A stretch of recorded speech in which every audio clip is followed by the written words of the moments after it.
देवेंद्र फडणवीस साहेबांचा आशीर्वाद आपल्या पाठीशी उभा आहे. त्यामुळं आपल्याला यश येणार याच्यामध्ये कुठली अडचण नाही.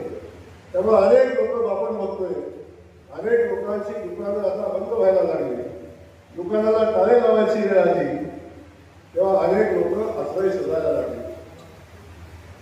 कुणी दिल्लीत जाऊन जंतर मंतरला शोधला, कुणी आणि कुठं जाऊन आश्रय शोधायचा प्रयत्न केला, कुणी ठाण्यात जाऊन आश्रय शोधायचा प्रयत्न करते, कुणी काटेवाडीला जाते.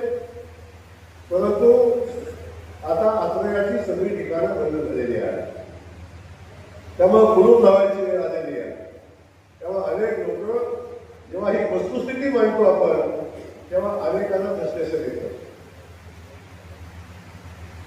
आता तर आपण बघितलं, बाकी सगळं सोडून द्या, पण आता तर देशाचं सगळं नेतं ते अभिजित इटक्यांच्या नेतृत्वाखालीच काम करतात.